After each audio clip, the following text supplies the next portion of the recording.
Evening, everyone. Welcome to the Woodstock Planning and Zoning Commission special meeting, Thursday, February 8th, 2024.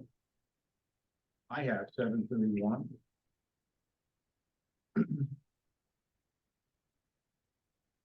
Go to the roll call. Joe Poole, if you can start us off. Yes. Joe Poole, Aaron Barbo, David Morse, Jeffrey Marcotte, Sid Lumpkin, Joseph Adeletta, Mark Blackmore. John Day. Day. Thank you, John. Yep. Here we have a quota. I'm gonna form and a quota too. Here's we need an alternate, so I'd like to see you, John, if you'd like to be seated. Absolutely. Perfect. And that brings us to the Pledge of Allegiance. If you all would join me. Pledge of Allegiance. Pledge of Allegiance to the flag of the United States of America and to the republic The republic for which it stands, one nation under God, indivisible, life and liberty for all. Thank you, everyone. Bring it to the chair's report. I'm happy to report there are only 40 days left until the first day of spring. Although, was able to enjoy some winter activities this past Saturday and went ice fishing at Black Pond. But a big giant trout too, Joe. 3.7 pounds. Rode back, still got it in my grip. Cool. Actually, I didn't catch it. My daughter was able to haul it in, so that's one of those proud father moments, you know, their daughter to pull it in, so we had a good time. My other announcement or thing I'd like to say is that the town and Dan Malo have come to an agreement. Dan Malo is gonna be full-time as our CEO as of March 4th. He's gonna finish up in Thompson and so Dan's gonna be back full-time March 4th. Looks like he's gonna stay on for probably a month or so, just to help Dan transition into the role. So. you know what full-time means, hours wise? I assumed, I don't, Joe, Monday through Thursday, I'm guessing 35 hours. So, Okay. I'll have better, He's full-time splitting wetlands and CEO. So whatever they give him for full-time minus the wetland hours, kind of that. okay, thanks. We're gonna have that on the agenda next week. Great. So, yeah. Are there any citizens' comments regarding anything that's not on the agenda tonight?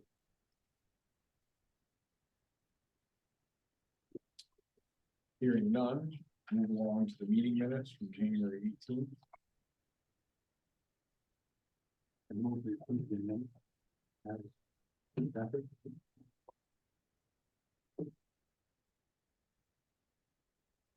Motion by David Morse to approve the minutes as presented. Is there a second? I'll second.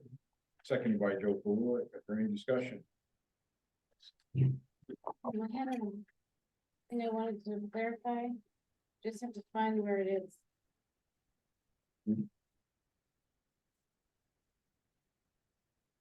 Jeff, I had a question about the Rappaport thing. And who is going to be in charge of maintaining the database as to what he's doing, et cetera? Is that going to be the town, or is he responsible for that? Did you guys hear me? My understanding is that he's gonna come to us at the end of the year next year and report to us Okay, what he has done. Is that what we wanted, Joe? Well, that's how it was proposed, self-reporting. Trying to avoid putting the burden on hard press CEO. okay, Did you hear? fair Joe? enough. Were you able to hear Joe, John? Yes, absolutely. That sounds good. It just, I felt it needed to be clarified as to who was on the hook for that. I can't find it where exactly it is in the minutes, but there is a place where someone asks, you Jeff about agritourism, and he said that that's why they're here. And I just wanted to say that it's not the event part of the business was not agriculture. It was here for special permit for agritourism. I just can't remember where in the minutes that shows up. Okay. I will look harder.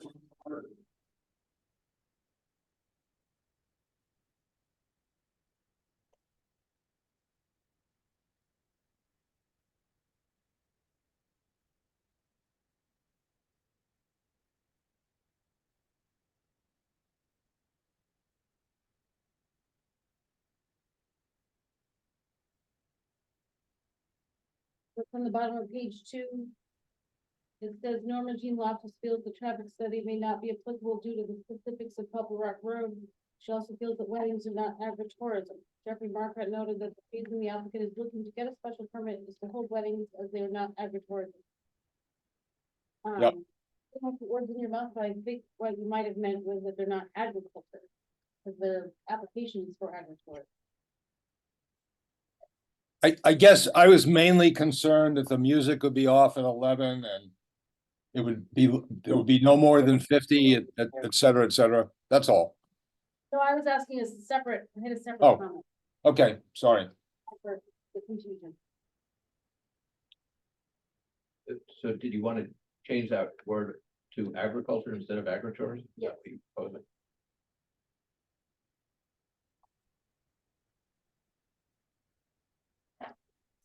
Is there any other discussion on that?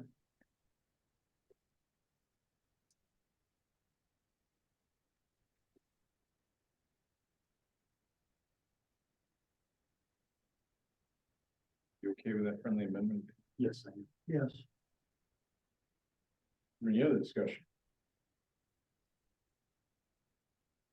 With the friendly amendment, all in favor? Aye. Aye. I, That's what passes. Thank you very much.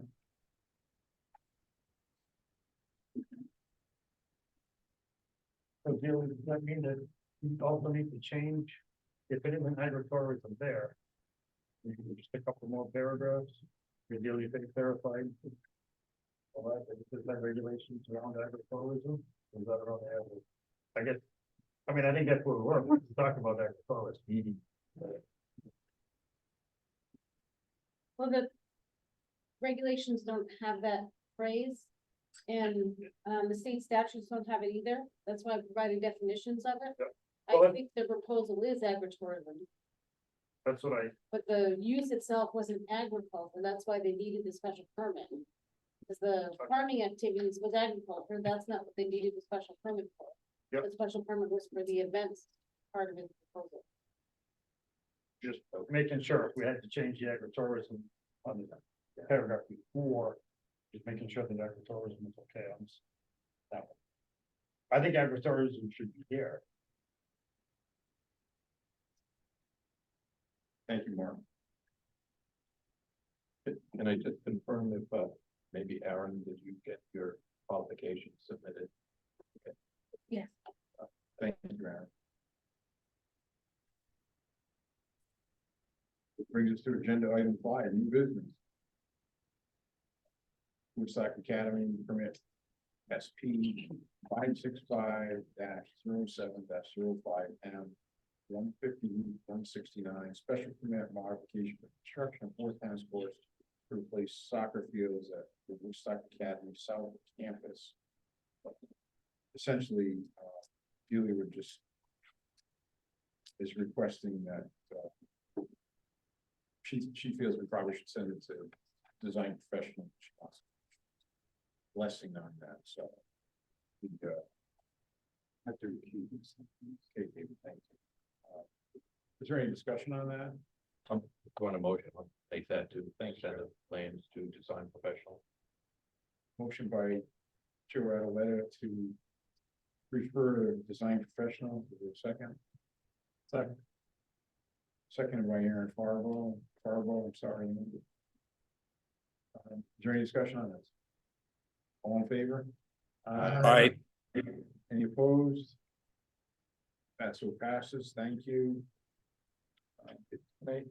Yeah, why are you asking this time? Isn't it something that we would normally do without The common, an issue?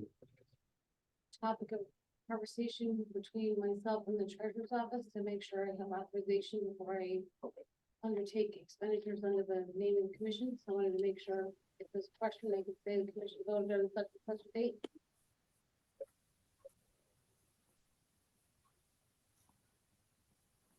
The next item of business is our membership for the Connecticut Federation of Planning and Zoning Agencies.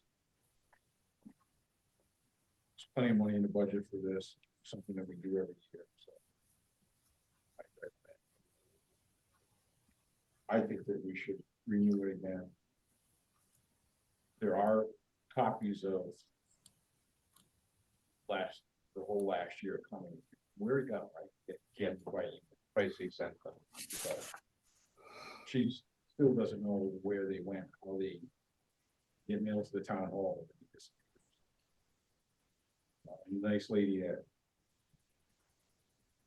the Connecticut Federation of Planning and Zoning Agencies, I talked to her and she said, you've been getting it right along. I remember you paid it last year, blah, blah, blah, here's the check. They don't know where it goes, it's upstairs, so. We'll get that taken care of.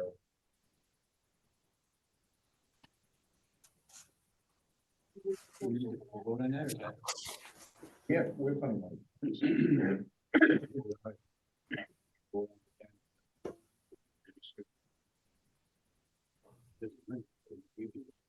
Spend on your own. I don't remember ever voting on it before. So. Or somebody wants to make a motion, somebody wants a second. I'll vote. Oh, move your second.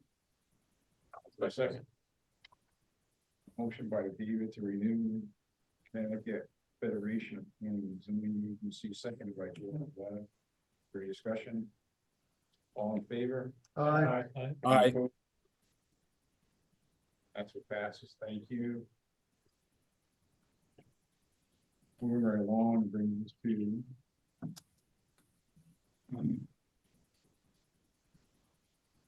Agenda item 6, old business, and item A is short-term rental discussion. Hot off the presses, review of result, short-term. rental discussion. Thank you for everyone, and thank you everyone who participated.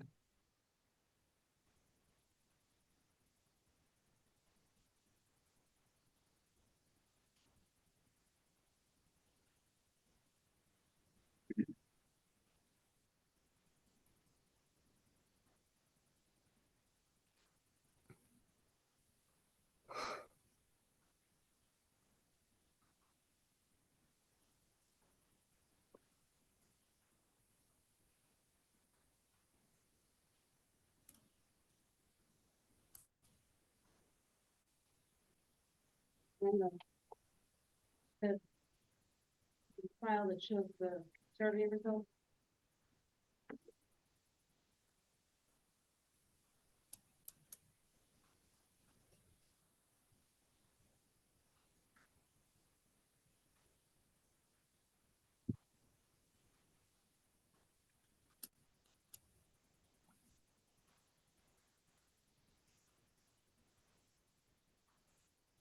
Yes. 98 BPM, right? Jim, just a quick question, I haven't opened it up to. Survey was sent to, I don't remember Okay. what it was. It was a survey amongst the commissioners of what Delia's gonna explain that, it was a survey just amongst the. Thank you, that's a good question.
the. Try to reduce it a little bit so you can see it online. Get on the screen.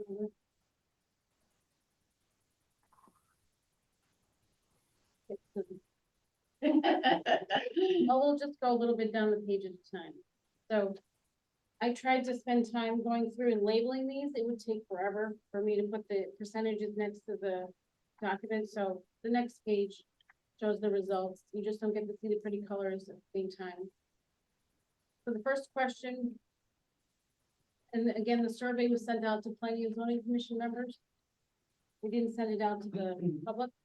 First question was, B&B's bed and breakfast have existed in Woodstock for many decades. 100% of the 8 people who did the survey responded yes. The next question, so because everyone doesn't have access to the survey, and I could try to increase the size a little bit. I'm not sure if you can read that.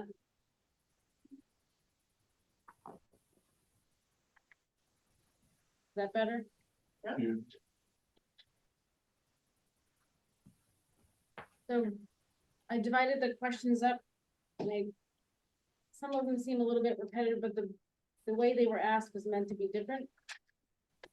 So the first set of questions, the next one is, people have rented out rooms or houses on a temporary basis for many decades, whether they have been informal or identified as B&B, Airbnb, VRBOs, or may have gone by another name. The result, we had 8 people responding. 5 people said yes, 1 person said no, and 2 said, I don't know. So I don't know if you want to discuss the results of the questions by page, or if there's another way you want to discuss it. But after we go through the results, I wanted to go back to what I was proposing when I sent you the memos I wrote in October about a new approach to the text amendment, where we go through identifying what the problems are in Woodstock if we have a problem, and then figuring out how you want to address it before we look to see how other towns have regulated it. My proposal is, because those other towns may or may not be anything like Woodstock. If they're on the coast, or they're in a touristy location, or they're a college town, or they're an urban place, they may have completely different problems than Woodstock. I thought we should start with Woodstock and think about what we have here before we see what some other town has done.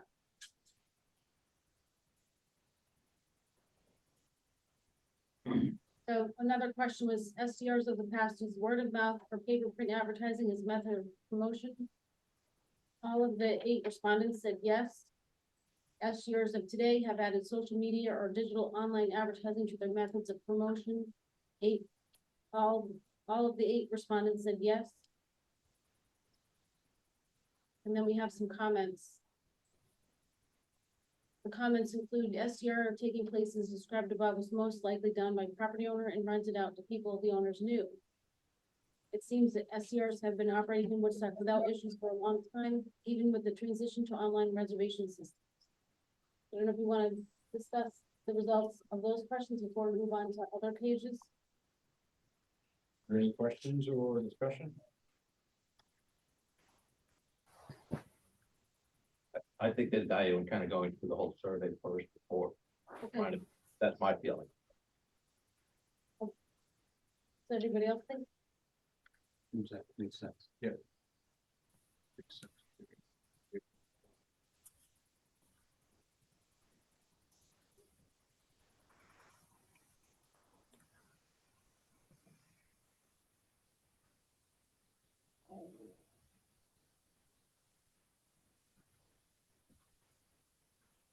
Next set of questions are, for each question, they were asked to pick their answer. Yes, it's a problem in Woodstock, but not PZC's purview. Yes, it's a problem in Woodstock, and it is the purview of PZC.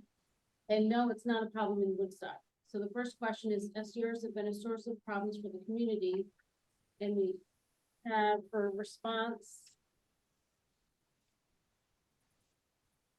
2 said, yes, it's a problem in Woodstock, but not PCC's purview.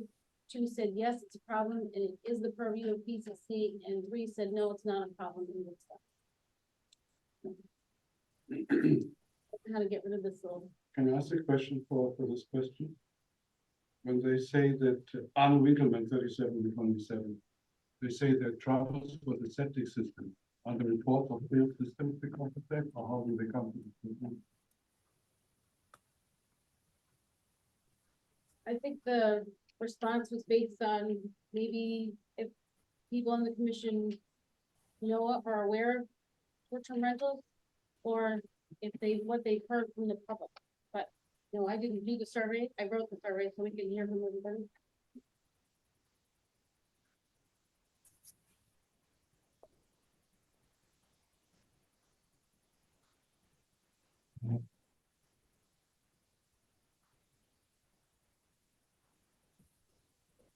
So what is it? You wanna just continue to get? Yeah. So.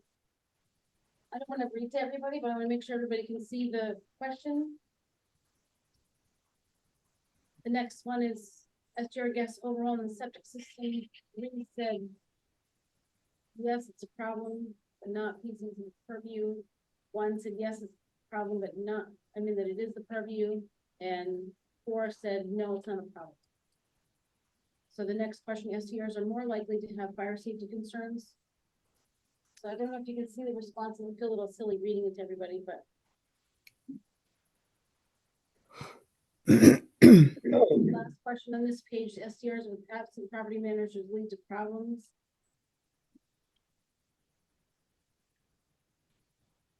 And then we have some comments. Yep. Is John following on his copy, or are you sharing the screen? Right. It's on the screen that's online. Oh, okay, all right.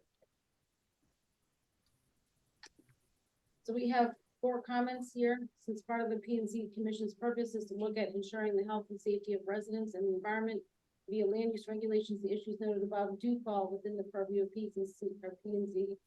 There have clearly been some problems with SCRs, mostly related to noise complaints and parties. I don't think the PZC should try to regulate noise parties in STR regulations. Comment 3, 1 or 2 complaints doesn't a townwide issue make? Comment 4, these are my responses off the top of my head. I really need to go and for deep problems, then it is the purview of P and Z.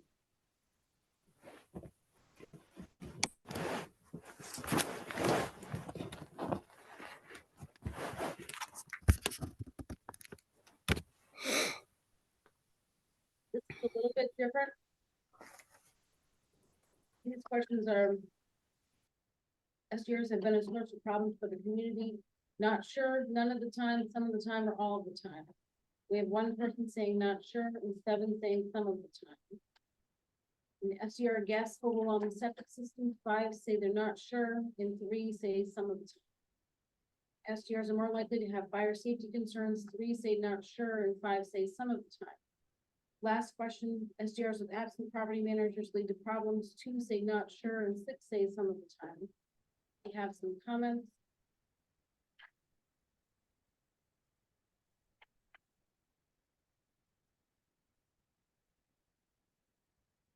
I don't know if you want me to read them. The commission has a copy of everything, but can everyone in the audience read, or would you like me to read it to you?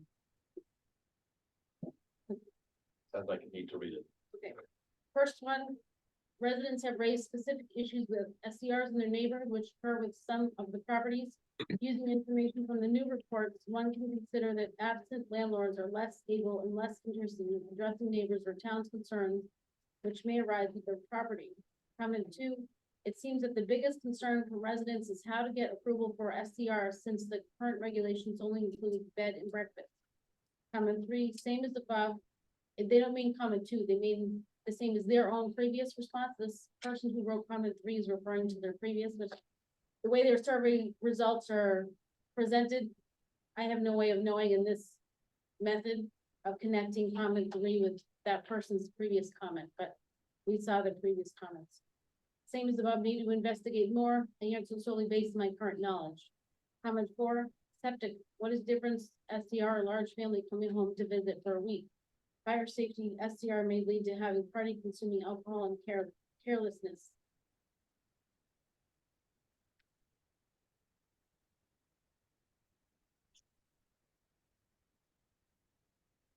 So these are a different set of questions, and again, asking if it's a problem in Woodstock.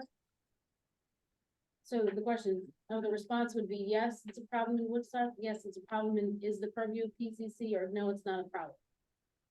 First question was SDRs are more likely to have excessive vehicles parked on the lot. 3 said yes, it's a problem in Woodstock. 1 said yes, it's a problem, and it is the purview of PCC, and 3 said no, it's not a problem. Next question, SDRs are more likely to reduce availability of housing. 3 said yes, it's a problem, and it is the purview of PCC, and 5 said no, it's not a problem. Next question, SDRs lead to demand from public services, EMS, fire, and police. 1 said yes, it's a problem in Woodstock. 1 said yes, it's a problem, and it is the purview of PCC, and 6 said no, it's not a problem.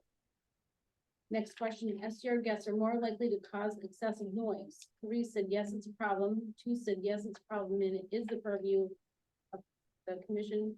And 3 said no, it's not a problem.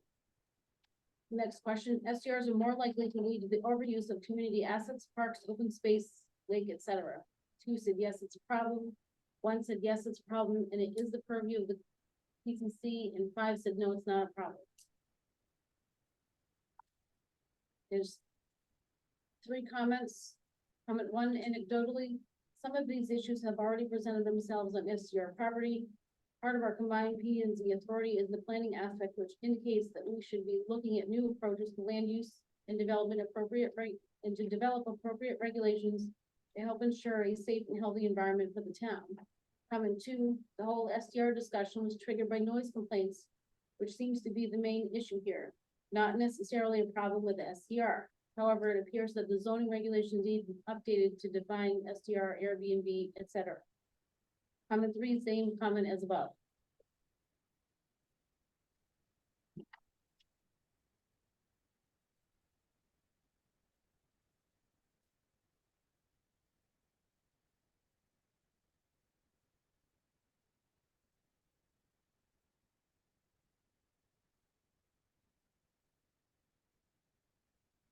This time we're asking the question and responses are not sure, none of the time, some of the time, or all the time. First question, SDRs are more likely to have excessive vehicles parked on the lot. 2 are not sure, 6 or say some of the time. SDRs are more likely to reduce availability of housing. 1 said not sure, 3 said none of the time, and 4 said some of the time. Third question, SDRs lead to more demand for public services, EMS, fire, and police. 3 said not sure, 2 said none of the time, 3 said some of the time. Next question, SDR guests are more likely to cause excessive noise. 1 said not sure, 7 said some of the time. SDRs are more likely to lead to the overuse of community assets, parks, open space, lake, etc. 1 said not sure, 3 said none of the time, 4 said some of the time. We have some comments. Since these types of claims are made by Woodstock property owners, it is apparent that these issues do take place to some degree. Comment 2, property managers, VRBO, or I think they mean Airbnb, have the ability to limit the number of vehicles that are parked on their property. And comment 3, same as above.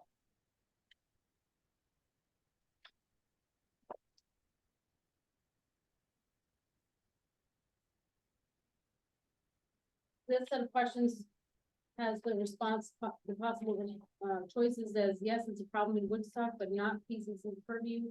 Yes, it's a problem, and it is the purview, and no, it's not a problem in Woodstock. So SCRs have poor property management. 1 said yes, it's a problem, but not PCC purview.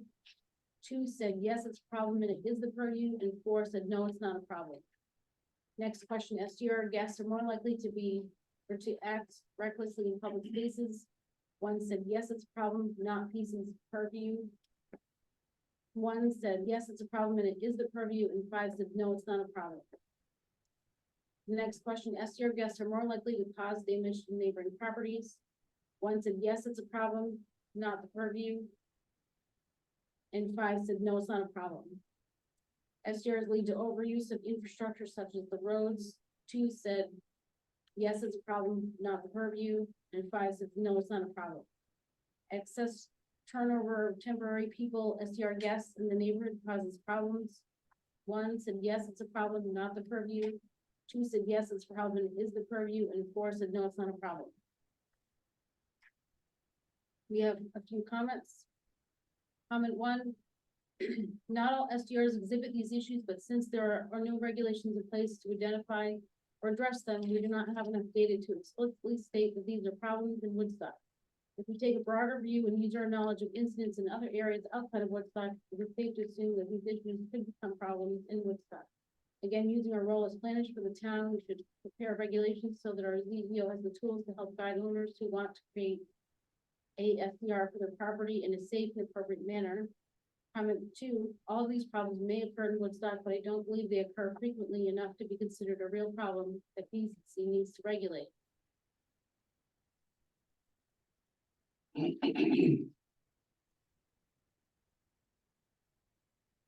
I thought this document was available online. If it isn't, then I can send it to the town and they can put it on the website so that you can access it in the future. Next set of questions have the possible responses of not sure, none of the time, some of the time, or all of the time. The question, SDRs are more likely to have poor property management. 2 is not sure, 1 is none of the time, 5 or some of the time. SDR guests are more likely to act recklessly in public spaces. 2 are not sure, 2 are none of the time, and 4 say some of the time. Next question, SDR guests are more likely to cause damage to neighboring properties. 2 say not sure, 2 say none of the time, and 3 say some of the time, and 1 says all of the time. Next question, SDRs are more likely to lead to the overuse of infrastructure such as the roads. 2 are not sure, 3 say none of the time, 3 say some of the time. Last question, excessive turnover of temporary people, i.e. SDR guests in the neighborhood causes problems.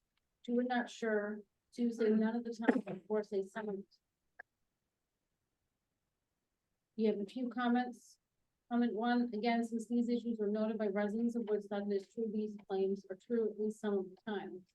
Comment 2, I talked with one homeowner in town who rents their house as an Airbnb and is afraid that new regulation may result in loss of income. I don't think PZC should limit the number of persons who can occupy an SDR, at least not a set number as listed in the current SDR draft. And the third comment is same as their previous comment.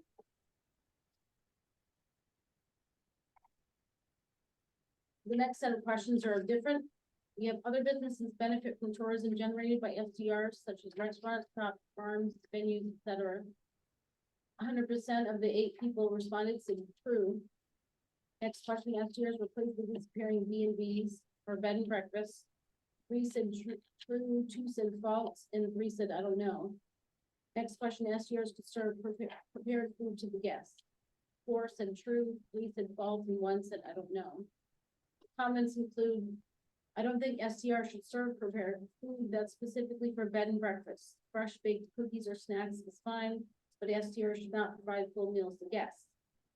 Comment 2, I don't want that to be a sole condition for one, but I don't have a problem if they want to do that.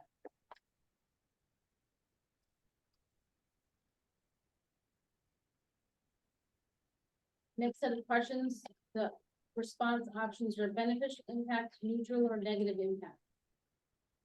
First question, SDR guests may stop at other area businesses while in town, restaurants, shops, farms, and venues, etc. Beneficial impact, all 8 people responding, having that response. Next question, SDRs replace the disappearing B&Bs or bed and breakfast.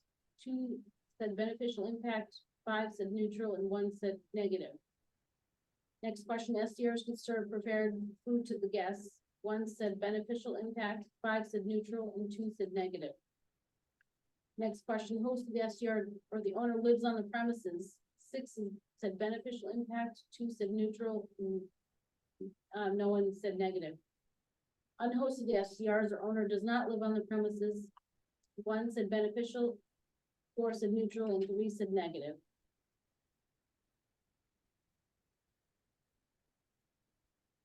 There were more comments on this. Comment 1, having SDRs in our community is not a bad thing, but without perfect guidelines and regulations, we will not know what problems SDRs cause until it is too late. ensuring that a STR has appropriate fire life safety measures in place and that safe water and sanitary waste is dealt with properly, and that emergency response personnel can reach affected residents are important topics for this commission to consider. Comment 2, for the most part, I believe that SDR are a benefit to the town. Unfortunately, it only takes a few bad experiences for guests to result in complaints from neighbors. Comment 3, we're going down a rabbit hole here of owners not living near here. I Airbnb a place on the Cape and owners nowhere around and none of the neighbors seem to have an issue. 4, I guess that person's saying same as their own previous comment.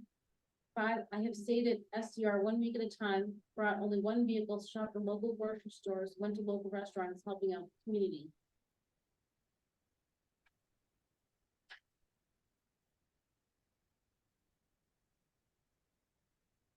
With said questions, the options to respond were true, false, or I'm not sure. Question was, SDRs can create financial opportunities for property owners that could help them maintain property. All 8 respondents said true. Next question, SDRs could create financial incentive to use and therefore maintain large existing single-family homes that may be larger than the typical renter or home buyer may be looking for. 7 said true, 1 said I'm not sure. Potential reuse of larger existing homes would prevent their deterioration and or the tearing down of these historic structures. 8 said true. Last question, SDRs could provide lodging for visitors to attend small events held in the community throughout the year, benefiting local businesses and causing, allowing them to potentially continue or even to expand. 8 said true. Comments include all of these potential uses for the SDRs are good for the community as long as they are done in ways which ensure the safety and well-being of the guests and neighborhoods. Comment 2, I believe SDRs are beneficial to the community and should not be too regulated by PZC. Overall, I don't think there have been many problems with SDRs, and we should address those issues, not try to regulate everything related to SDRs. And the third person has the same comment for all the questions. That's the end.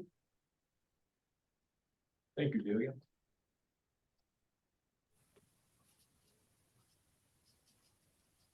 Questions or discussion from the commission?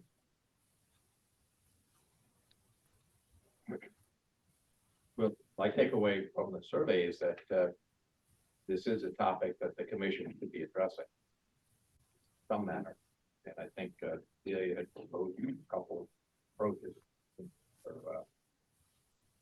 the October 11th email.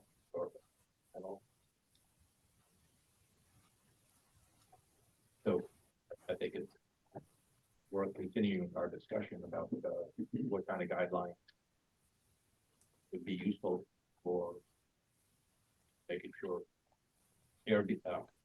short-term rentals are dealt with appropriately in the town. I think they're good for the town. Provide benefits that were highlighted here. But it seems like we don't have a lot of information about how many there are, what they're doing, whether they're expected or not. Septic systems are in sufficient capacity for the number of people who end up utilizing the facilities. So it's just a lot of questions that this survey brought to my mind based on the questions. It's not like I knew all the answers to it. With some of my responses based on what the audience previous conversation. I thought it was good that it certainly brought to light some of the things that maybe I overlooked or hadn't thought about. So. I agree, Joe. Jeff, I had a couple of comments. Can you hear me? Go ahead, John. So when presented with this, I thought, well, I have no idea how many people are renting out their places. So I went on Airbnb and VRBO and punched in Woodstock for May 5th through 11th and July 6th through 13th. And for Airbnb, May 5 to 11, there were 303 total. And so that included all kinds of places like Southbridge, Sturbridge, Killingly, et cetera, et cetera. There were 8 in Woodstock out of 303, and 4 were on a lake. VRBO is 30. There were 3 in Woodstock and 2 were on the lake. And for July, it was basically kind of the same thing. It was 214 total, 6 in Woodstock and 3 lake houses. And VRBO, 29 total, 3 Woodstock, 1 lake. So it doesn't seem like there's an enormous number of these things. I guess you could look at it anyway, and it certainly doesn't take away from the need to anticipate problems and make sure that safety is thought about, et cetera. But it just didn't seem to be, compared to other places like Stockbridge and, the Berkshires, where they're, every town just about is adopting these regulations. It didn't seem like we have the same problem. That doesn't mean you just ignore it and just pretend it doesn't exist, but that was sort of my reaction to it. Thank you, John. Yep. It seems like that we should have, I don't think we need to over-regulate them, but we certainly just have an application or something so we know how many are in town. And just make sure it's, it's a safety issue, mostly. But I know a lot of the rental platforms have limits on how many people you have to have, how many people you can put in a certain amount of space and bedrooms and stuff. So I mean, houses are designed based on bedrooms for the septic system, so you're not gonna necessarily overload the system by having the number, 2 people in a bedroom in the house.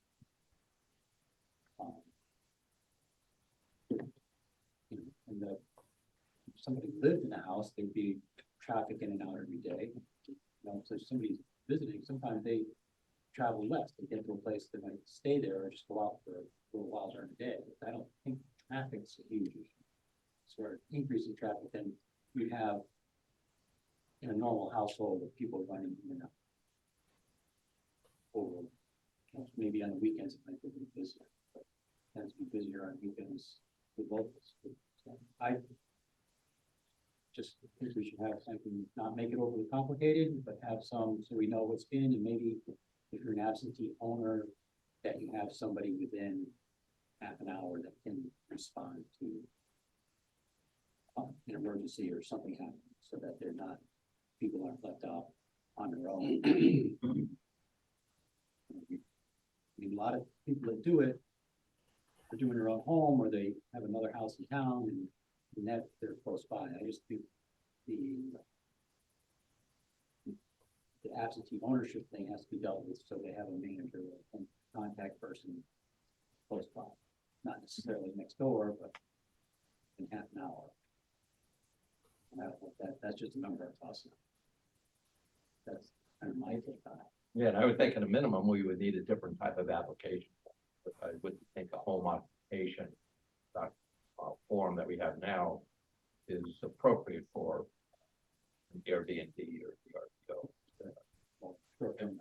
or short-term rental type of form to help give the town some idea of how many bedrooms there are in the house being rented, whether it's inspected by the fire marshal.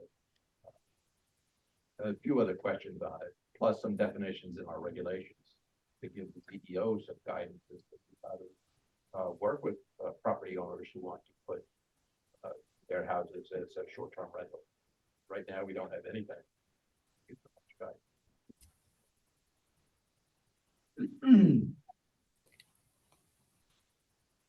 Jeff, I had a comment. It seemed like for these various problems that have been raised, they're fairly sort of elegant solutions to a bunch of them.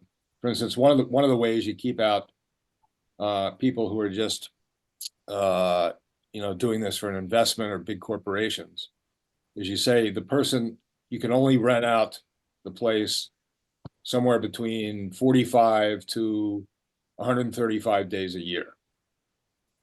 And then if you are not there, you have somebody designated in the town who can respond to questions. When I started thinking about this stuff, I was just wondering exactly how much of a administrative mechanism we would need and who would pay for it. And mean, I guess you would charge a licensing fee and that would pay for it.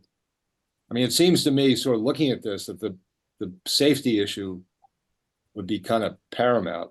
Having inspections of the places, the last thing we want in town is a, horrible fire or something from somebody falling asleep because they're drunk and set the house on fire. I mean, the place is not, it doesn't have fire extinguishers, et cetera, et cetera. So I guess, it seems like you go whole hog, a lot of places, limited to only 35 days and, a lot of places say 180 days. I mean, it would seem to make the people who are snowbirds would be able to rent their place out when they're in Florida. And it would kind of keep the corporations out, I would think. Anyway, there are a bunch of sort of elegant, nice solutions to, if we start going down this road. Thank you, John. Yep.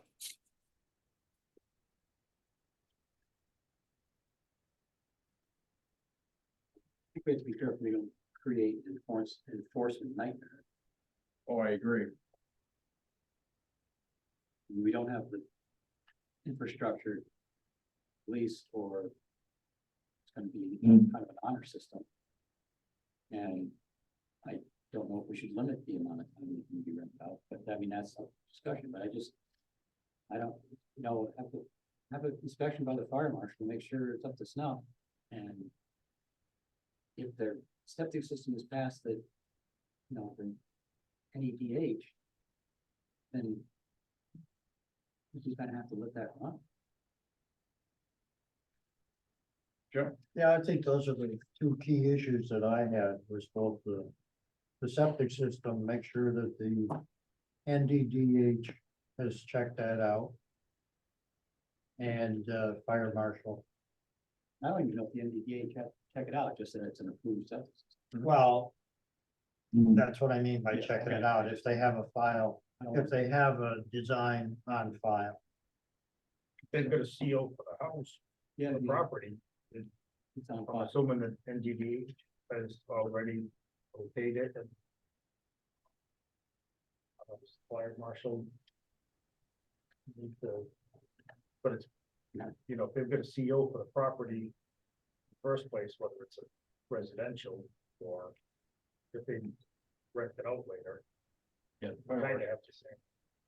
fire marshal supposed to inspect. Well, I think fire marshal is a good thing when they, Yeah, it's gonna be a rental. when they apply for the permit, but I don't, I think it's a lot redundant. Every rental has to go there. She or he, fire marshal has to go right there, so. Septic systems though have a life expectancy, and even though one may be approved when the house is constructed, years, decades can go by. If it's not maintained properly by the owner, it could fail, or it could just wear out over time. And if the use of it is going to start to ratchet up through rentals, if we do allow frequent.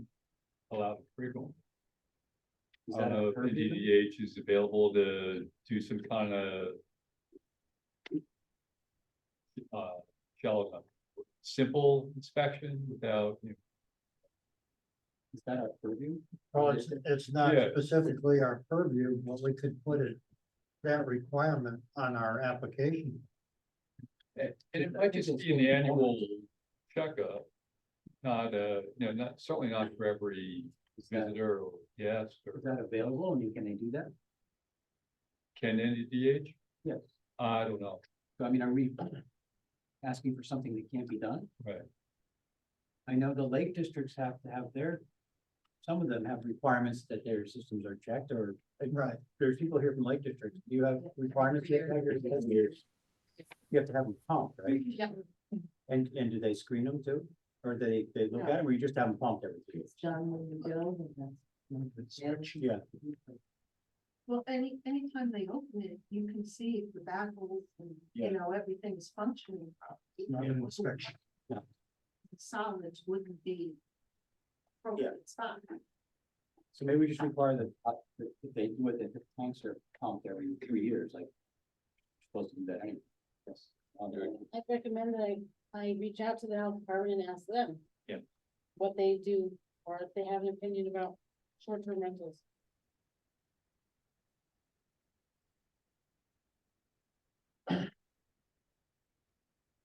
Please go to stand up. Dwight, Yes, Mr. Chairman, through the chair. I know on Lake Bungie, we have a rule and regulation that the septic system has to be pumped and inspected every 3 years. And that information is forwarded to the board and is recorded and tracked on a spreadsheet. And reminders are sent out to residents if they fall behind. So I think that that's a pretty good idea. In regard to just following up with what John was saying, maybe a conversation with the fire marshal that make sure that we have CO and smoke detectors, maybe even hardwired ones installed in the homes, and fire extinguishers as well. I think that that would be something that would be pretty important to have on a rental. And that's all I have, Mr. Chair. thank you, Dwight. Yes, Aaron. Going back to some of John's comments about maybe limiting the number of days per year, I don't know if it's that far, but I was thinking maybe we could limit like the application to a yearly thing, so have to sign up for a year, and then after a year, if, there's complaints against a certain location, we can review it, and deny an application next year, or somehow limit it. There are problems. If I could jump in, planning and zoning used to have something similar for student housing, so maybe you have a process like that. Which was an annual permit that was reviewed and the fire marshal inspected the property, and the zoning officer did too. Any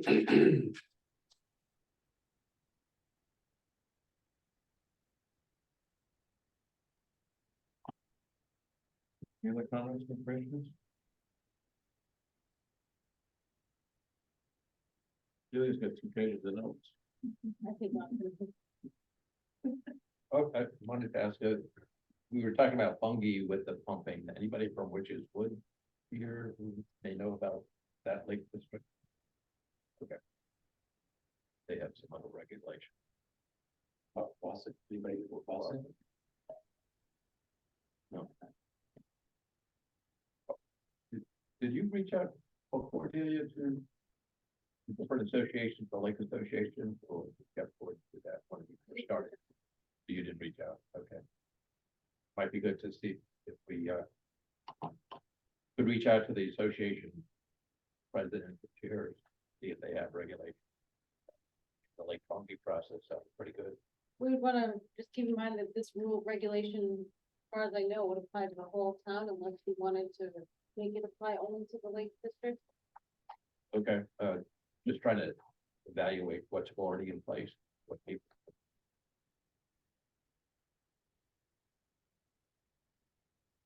Anything else from commissioners? Yeah, I may not have included everything that Julia asked about, but it seems like we touched on septic, fire safety, absentee owners, noise, parking, public services such as EMS, community assets such as parks, damage to neighbors, overuse of infrastructure, excessive turnover. Again, maybe 1 or 2 that I missed. And like we talked about before, some of these we can regulate, others we can.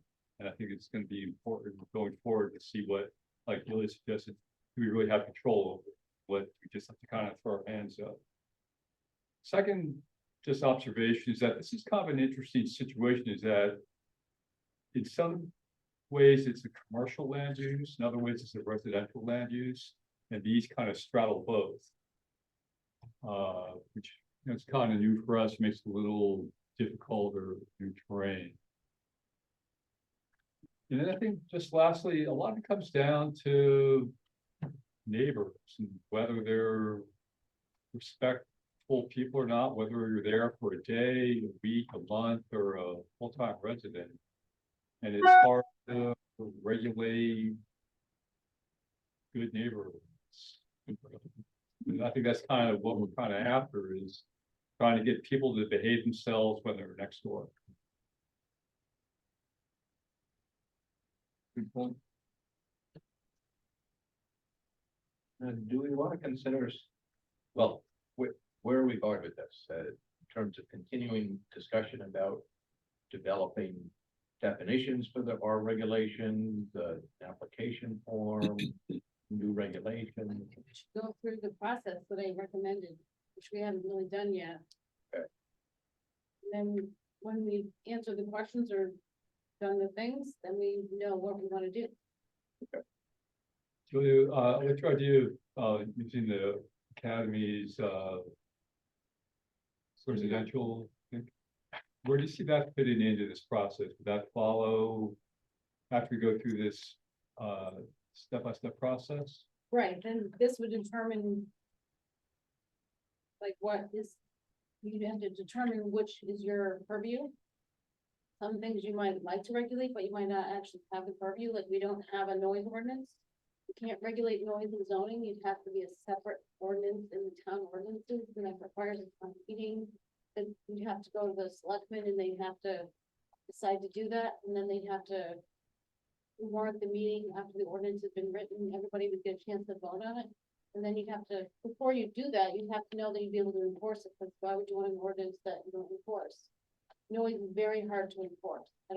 It's been brought up over the years. I've been here for 17 years or 18 years. I haven't seen anybody really figure that out. I don't know. I mean, if you have a hard time keeping certain positions employed, I don't know how you're gonna find someone to do noise. There could be noise at weekends or late at night or whatever. Way it was explained to me is you need to have a noise meter, stand 1 foot off the boundary line during the, whatever's causing the noise, in order to measure it, to see if it's too loud. Where are you gonna find someone who's available, whatever time, to go out and measure noise? So that would be very hard to regulate. Some of the other things you may be able to regulate. But the student housing, that had a set of standards. So then there was an application form and a process. So after you get through this process, if you decide that's what we want, we could come up with the standards and then the process. So that application form was an annual thing. It required that the fire marshal do an inspection and the zoning officer. And so they would determine if the standards were met. If the house had already been approved, then you know it's the right size and has the right number of beds per bedroom or whatever. That's probably not gonna be that kind of standard for this. But anyway, the standards are reviewed against that property, and then they bring the application form into the commission and you have it on an agenda and then you review the details and decide whether you approved it or if you're renewing it. After that initial assessment, the subsequent ones are much simpler. Yeah, unless something's changed, if they get built another building or something. I don't see every application coming before us. That would be something that we handle. We set application that You could have it as a zoning officer.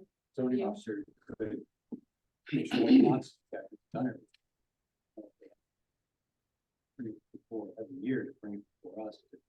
It doesn't have to be every year. That would be one of the standards. Yeah, I mean, for whatever, I 1 just year, 2 years, whatever. I see this as being something that gets done in the office. If we set up the standards so that they're all met, you know, we don't need to come say, yes, you've met all the standards. I think it'd be helpful to the commission, at least initially for the first couple of years, maybe to see them, not Oh, yeah, necessarily sure. approve Yeah. them. Yeah, Be just involved, as they come in, just be aware. see if it's working and see how things are going. Just think that's another burden on the applicant.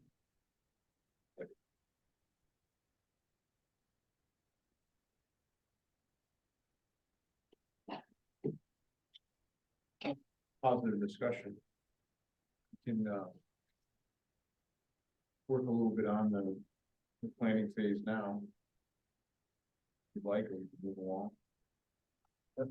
What would sorry, what would the next step be now? But I'm not sure where we are. I can bring up that memo. I wrote two of them. One was October 11th. And then the one that recommends the new approach was dated May, I'm sorry, October 24th. Yes.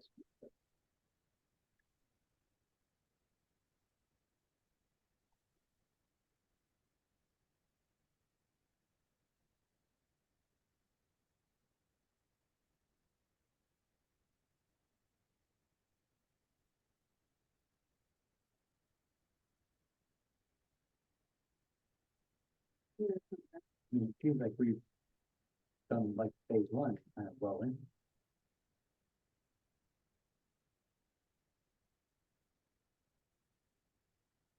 Right, so we reviewed your input, but we still haven't determined which ones, like, how do I write a standard if some of you say yes, and some of you say no? So you have to Okay, well, go so, through the results and some, maybe you don't know the answer, maybe you need to have the attorney weigh in or something. But Let the me see if I idea can is, find that. but the idea is to identify things that we think might be problems that we want to look at. yeah, so we kind of identified fire and safety and septic, I mean, so. These are the things that we're concerned about. I'm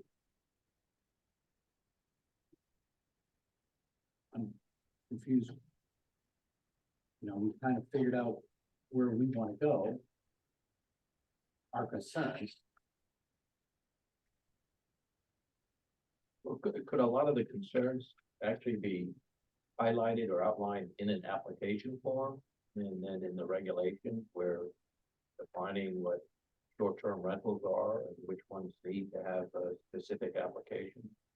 So if the bed and breakfast is still considered more of a home occupation because the owner of the property is on site, maybe the home occupation permit is okay, but that specific short-term rental. It seems like we should have bed and breakfast rating in short term. Okay, I mean, that would make why kind of I think they are short-term rental, they just might be a variation of one. okay. Probably like posted short-term. That's all. Yeah.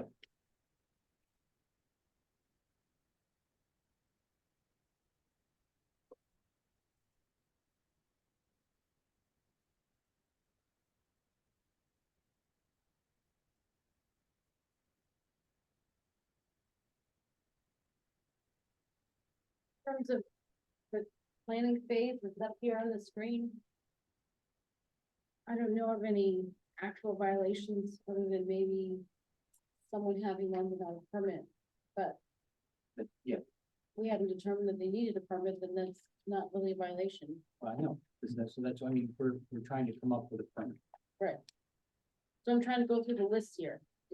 It talks about enforcement issues. So I'm saying I'm not really aware if there have been any.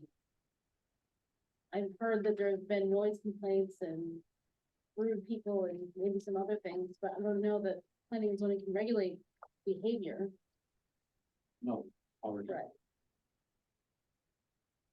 So maybe we can move on from question 2 to the next question. Well, we might not be able to regulate that specifically, but if there are complaints against a specific rental, then we review it every so many years. We could deny the based on. You'd have to have a good reason to deny it. Your standards have to be based within your purview. If they aren't meeting the standards, then they would not be compliant. They would get through. If they just tend to have rude people renting, I don't know that we can do anything about that. I had a comment. So it would seem that something would be essential would be a way to keep track of complaints. So if somebody had like 15 complaints in a year, maybe they need a talking to, or, you know, maybe their permit need to be withdrawn or something along those lines. I mean, it seems like we ought to identify things that we need: fire safety, septic, keeping out big corporations, et cetera. And figuring out like whether particular Airbnbs are causing a problem. I mean, we don't really, all we have are a few anecdotal reports of people coming to the meeting and saying, you know, there's a lot of noise a bunch of times and it's a pain. And we don't really know how much of a problem it is. Maybe it's a tiny problem. And keeping track of those complaints would be I mean, the management of that is all over the place. Some people have set up some distant computer generated thing that keeps track of them. I mean, it would seem to me that there would be a hotline in town that somebody would actually write down the complaint and the zoning enforcement officer or somebody else would investigate it. But I mean, it seems like we need to, there are a bunch of things here. What are the problems? What are proposed solutions? And are those things actually necessary, and how do we enforce them? Anyway, that's sort of my take on it. I mean, I felt stymied not being able to know how much of a problem this is. You guys feel the same? That we're kind of in the dark here as to whether or not this is a big problem or a little problem. I could chime in there. We do have a zoning officer, and Yep. complaints were made to the zoning officer, then they would be able to track them and they could put a record of the complaint into the street file, which is. Yep. When it's street file, every property has a file with all the permits they've ever received and record of any violations or whatever else is in the file. Okay. But if people aren't complaining and don't make a record of it, then we have nothing to track. We Right. can't just go by complaints that someone comes in and they don't have a location or specific detail on that complaint. There would be nothing to track. So the zoning officer, they get complaints about zoning violations. I wouldn't say all the time, but often enough. That's why you have the zoning officer and they have to do enforcement. So you already have that method available. Okay. And if they happen to get a complaint specifically about a short-term rental, maybe they could let the commission know or keep track of it or something throughout the year. Yep. Thanks, John. Thank you.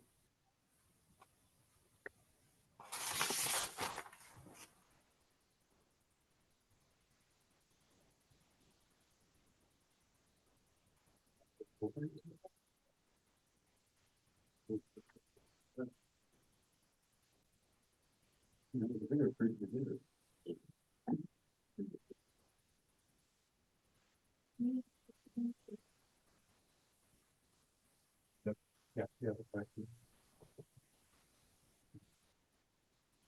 Yes. State your name for the record, please. With, Big Jam Road, when, Mike first came to us with this complaint on the lake, he came over to our house, we talked about it. The neighbor had mentioned it, it is across the lake from us. And we Airbnb or VRBO or any of these, out there that are controlling the homes, do not want that kind of reputation. Mike gave us some pictures, we sent them to Airbnb, we reported them as not complying with Airbnb's regulations, not complying with lake regulations, and they took her off the site. So there is a lot that goes on if somebody reports an Airbnb or a VRBO, they don't want them on Airbnb either.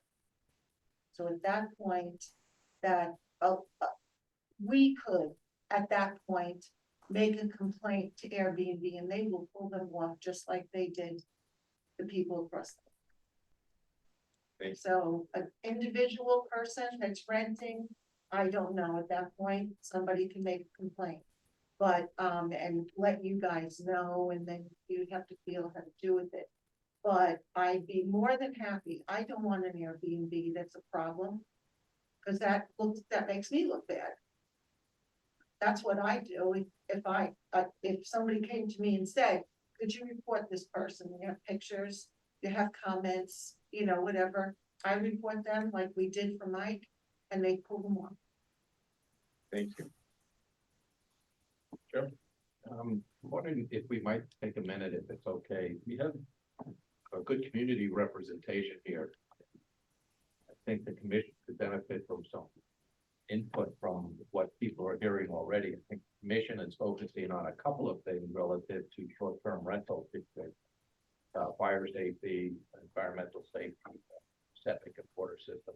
We don't know how we're doing it yet, but we're, in the midst of discussions about it, whether it's a new application form or a limited number of regulations. That's going to take a few months, I think, to kind of discuss and work out. But people are here, Jeff, who are, I think, obviously interested in the subject. And if there's any initial feedback, I think we welcome it. Now, are we heading in the right direction? Is there more things we could do? Can we just speak? I don't know how this works. Well, Gail, since you're having the floor. We'll hear from you. Well, I didn't mean to command it, but For a while, it's okay. Go ahead. I've been, listening to all these, and I have a huge problem with Airbnbs. I've sent letters to each of you detailing what I've had to live through, and you will also at some point have to live through this, because these motels are popping up everywhere, and it's going to be your neighbor, and you're going to have to deal with food being thrown in your yard and noise. I had at 11 o'clock at night, some guy in black pants, black hoodie with the hood pulled up, walking around my property. And no one thought anything of it because, well, he was at the Airbnb. I moved up here to get some safety and peace and quiet. Since these Airbnbs have been allowed, I haven't had any of that. The motelers come and go at all hours, disrupting the people who live here. They're on vacation, and I'm not on vacation. And I don't think it's right. None of this was happening all of a sudden. And now I have to deal with it. Even though I live in a residential area, and these are commercial businesses that should not be allowed here. It's just, if I wanted to live next door to a motel, I would have done so, but I don't want to live there, anywhere near a motel. I feel that there was never a public hearing on this. There were no abutters notifications that were sent out. One day they just set up their seedy motels with no notification to anybody, and they got away with it. And I wanted the board to know what I've been going through, because it's going to happen to you. I know zoning is not responsible for the things these renters do, like throw their food and steal things from my porch, try to destroy my property. I know you guys are not responsible for that, but you are responsible for letting this continue and for taking away my security and the devaluation of my property. I tried to put my home on the market, and I was told, well, you live next door to an Airbnb, so we have absolutely no desire to live there. I have rights as well. And this is a commercial business. It should not be allowed in a residential area. If you'd like, I can read the whole letter, but I think you've all read it. I hope you've all read it. And I would like to have it put into the meeting minutes.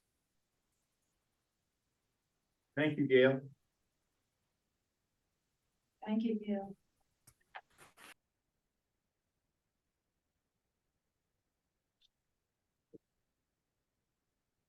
Yes. Just please state your name for the record. John Thank you. Peters, Valley Road in Lake Bundy. We live right next door to an Airbnb. They're fantastic. They have different families come every summer. We have one particular professional fisherman who comes every year. My son loves hanging out with him. We have zero problems with them. You wouldn't even know they were there. I don't think there's any problem with it. I mean, we live right next door. No problem at all whatsoever. Thank you. Yes. Mark Peters, 32 Valley View Road. I get the sense that we're looking for a solution or to create a solution for a problem that may or may not really exist to the extent of what we're hearing. If I was going to have friends and family at my house every weekend, Friday, Saturday, and they left on Sunday, and we taxed my septic system that was pumped every 3 years. We did not have fire extinguishers. Would you guys be concerned and try to create any regulation because Mark Peters has, 7 cars parked in his yard instead of 2? Or I may be overusing my septic system or overusing my well. Would you guys be concerned about that and try and create some sort of regulations for that?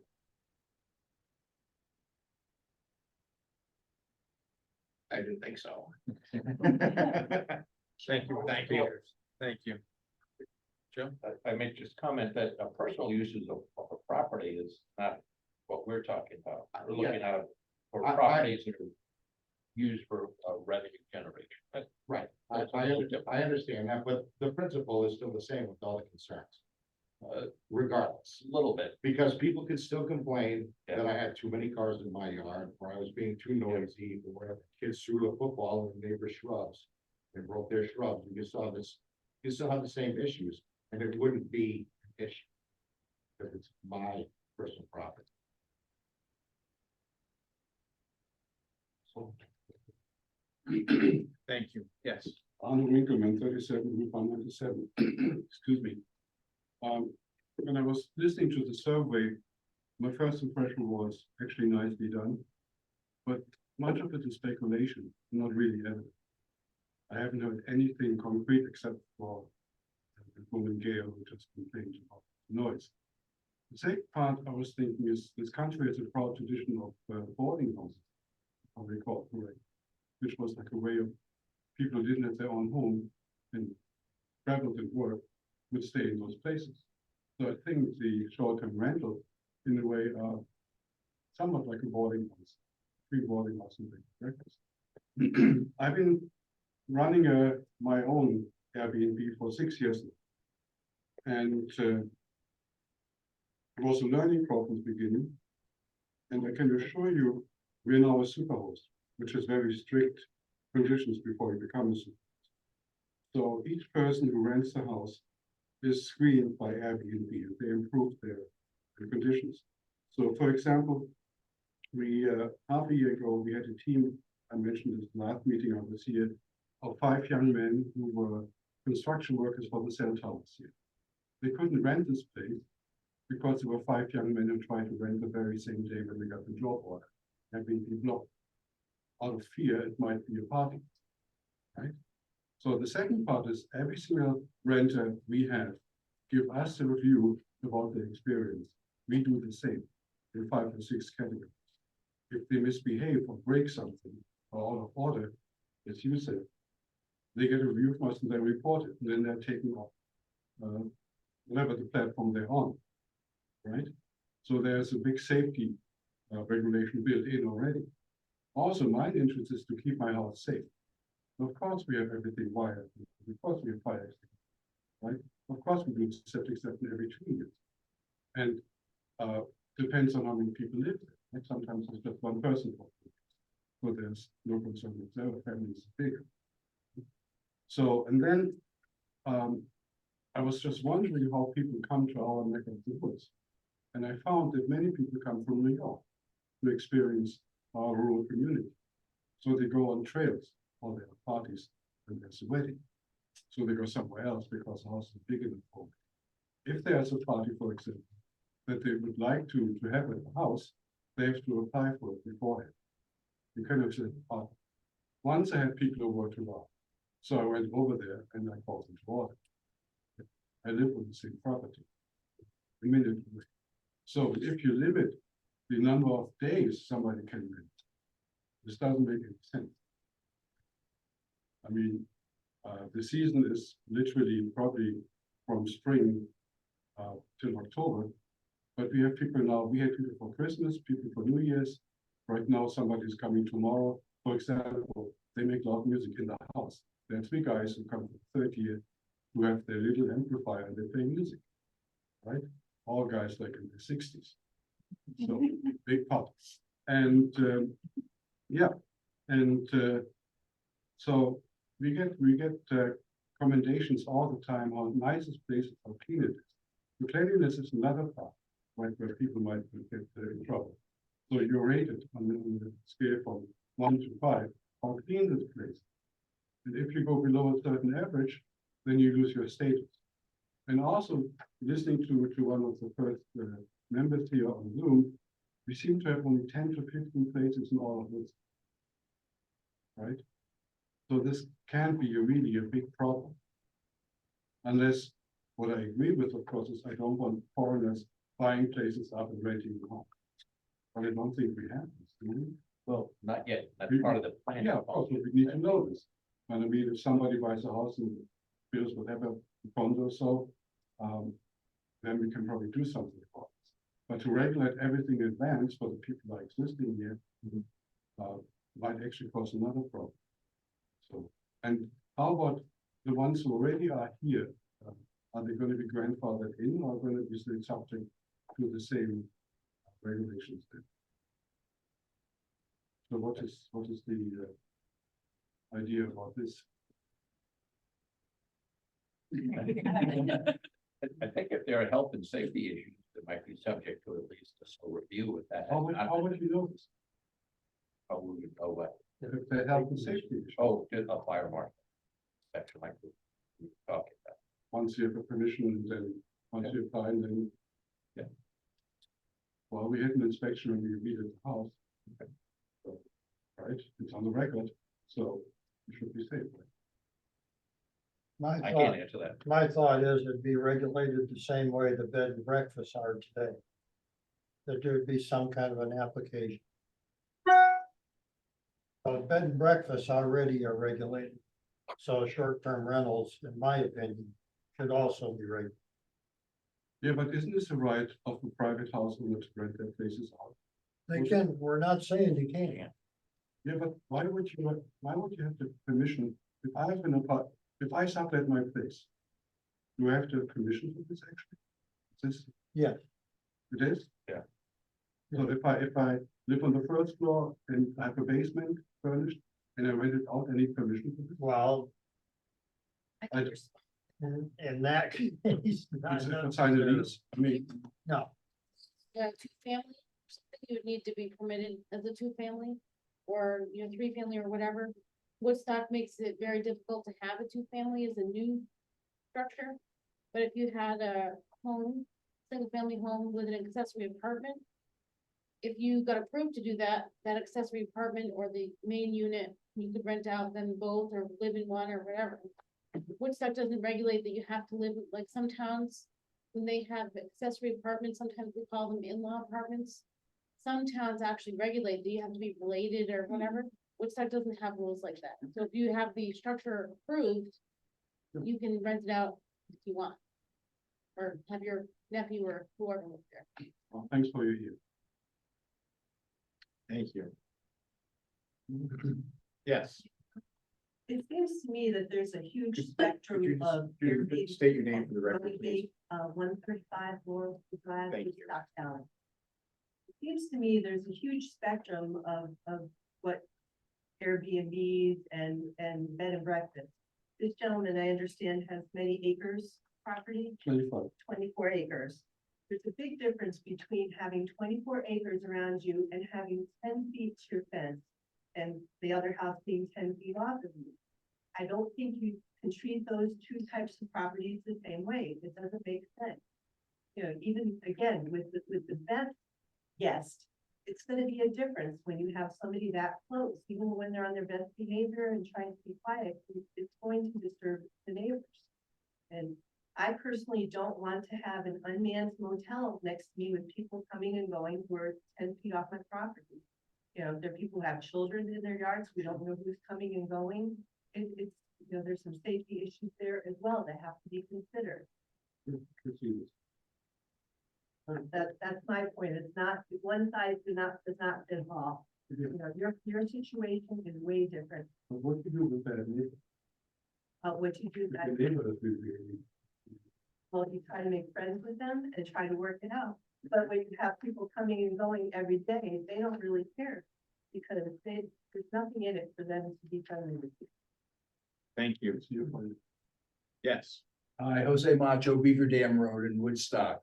Just a couple of points I'd like to bring up as well. The problem's only gonna get worse.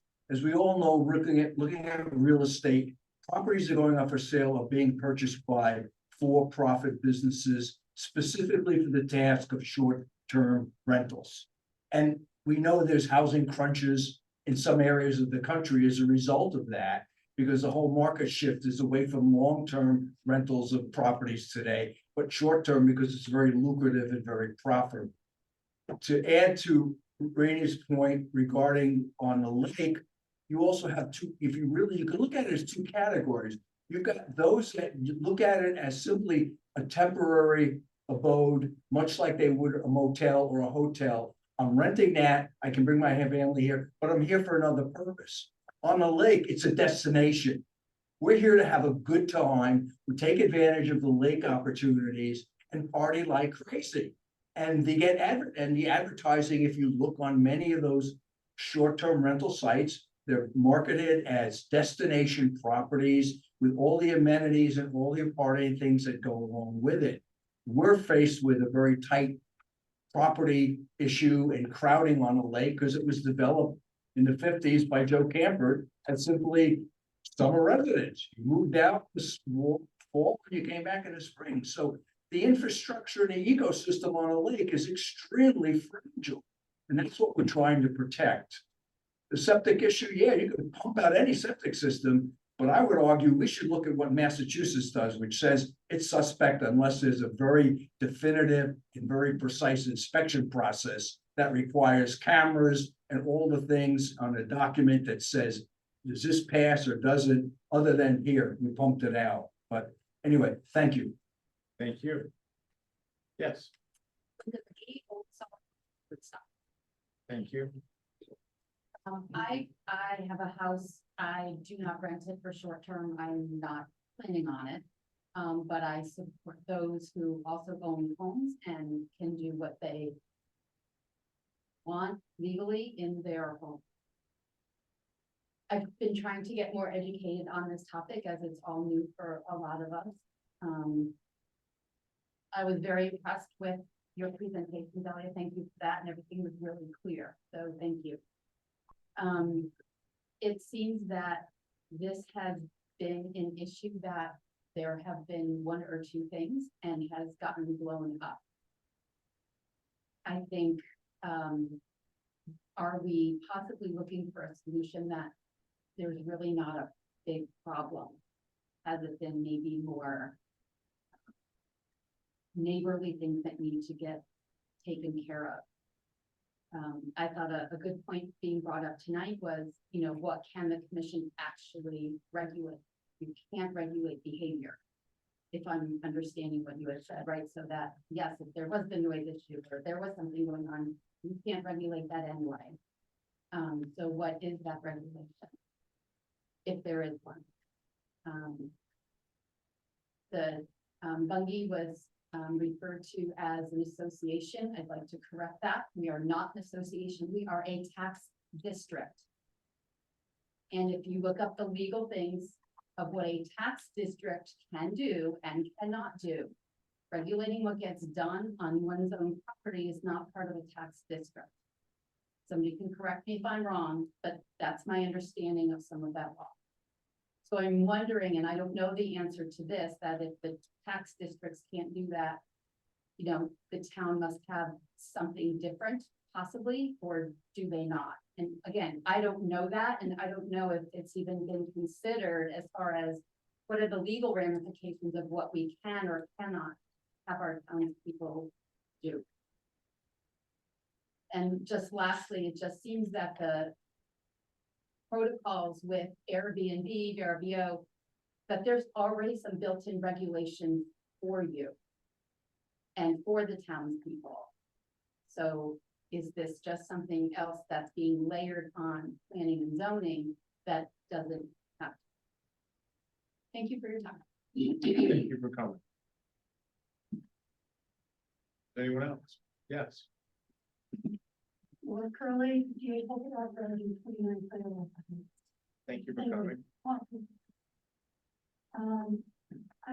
One thing that we haven't mentioned yet, we've mentioned tax district association, but it's fee restriction. And, I think all of us, for the property, we should keep restrictions. And this town, the way in which development and control how it's developed. Done in the 18th. We have all the fee restrictions, and they're renewed every 10 years. Since the time. And part of that is using our property to move forward.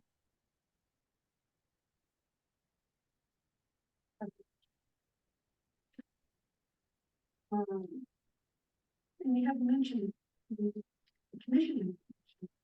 So you can come up with your short-term rentals that concern. Septic, which is definitely a huge concern.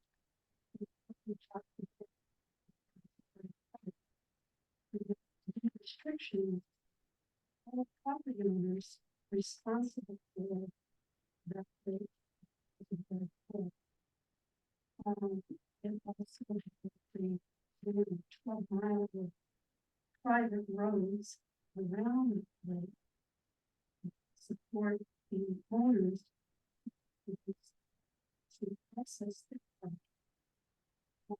So I think that you're considering short-term rentals, and you have some districts, maybe considering what should be done, should be allowed, and what can be somehow enforced. That town originally agreed to use the acreage around that private lake to develop that private community. If we buy property, you should understand that there may be deed restrictions, if there are, and you continue to live the way you want to. I think that's one thing, and I don't know how that can resolve. And should it be a community district? And I don't see an issue in the community district when somebody owns 24 acres or somebody owns 5 acres. And people want to come to a lake property. It's great, but the no longer association, but the tax district and the property owners are responsible. And Airbnb, they have insurance for the hosts in their property. Right, but what does that do for the people that are responsible for the private lake? And if somebody is injured and sues us, Airbnb is Delia may have a couple of answers to your question. So I tried to write notes on everything you said. You said a lot of stuff, so I'll try to address what I remember. So the lake districts are tax district, in the very same areas are also a zoning district.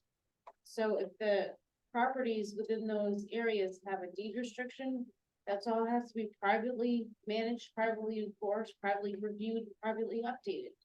the town of Woodstock doesn't get involved in any deed restrictions for the lakes or subdivisions or any other part of town.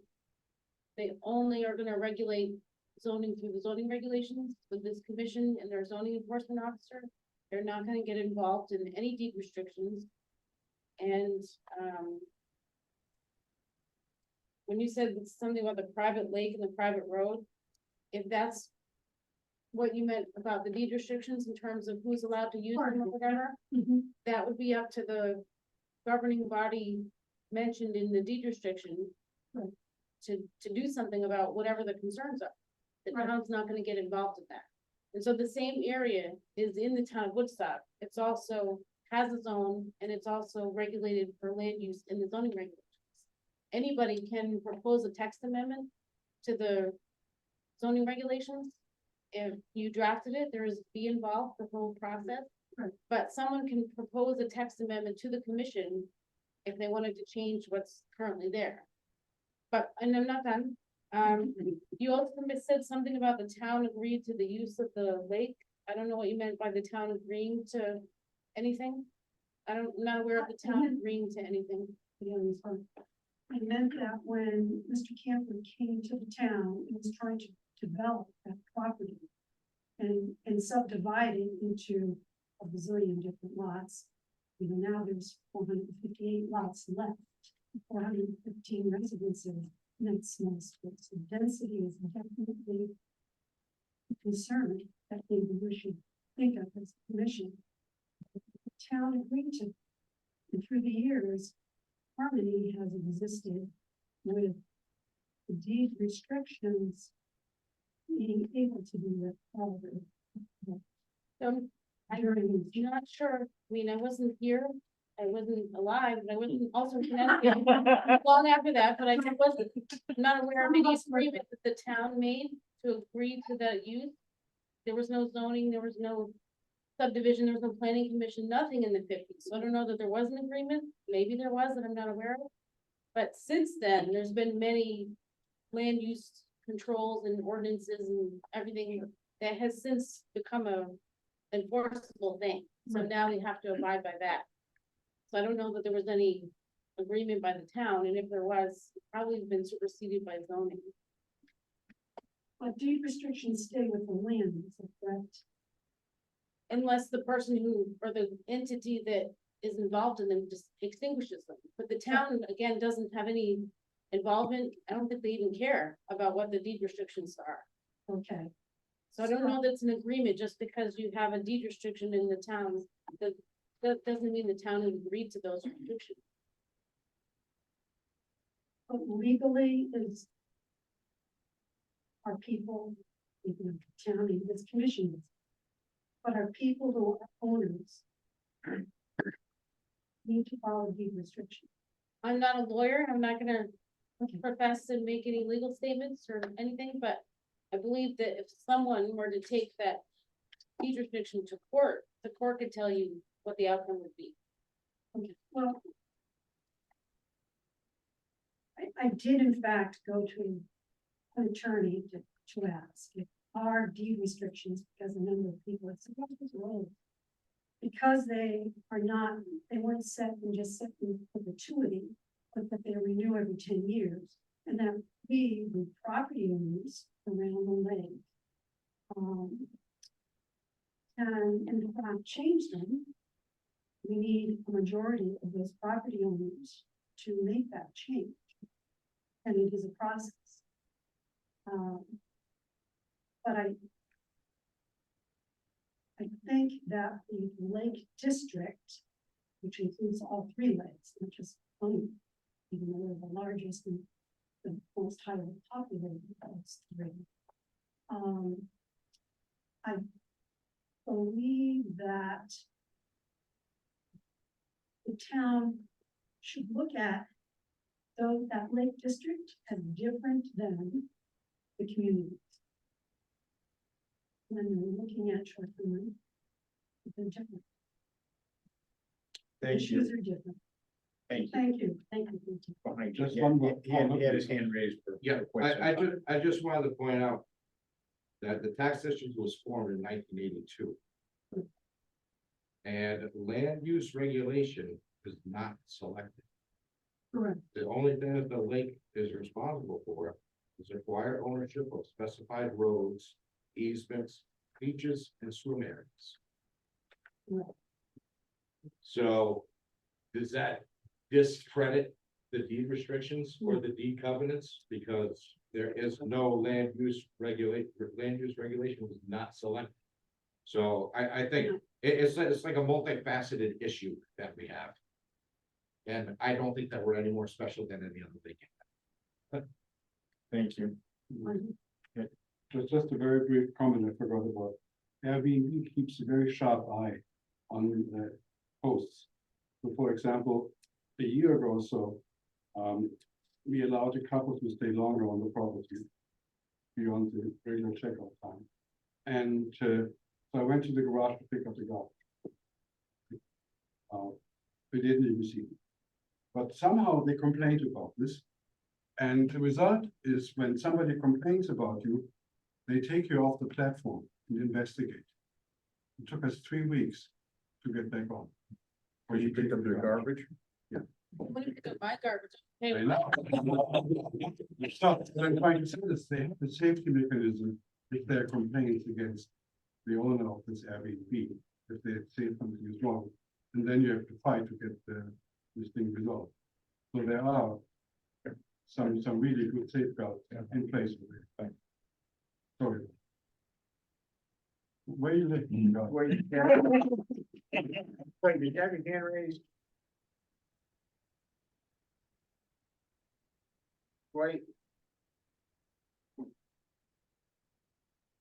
Can't unmute him now.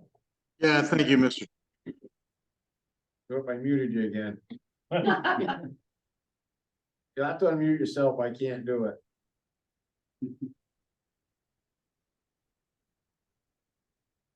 Go ahead and come back. Can you hear me now, Mr. Chair? I can. Yeah, I just wanted to clarify in regard to the roads. The roads are open to all residents and guests of the Lake Bungay Tax District.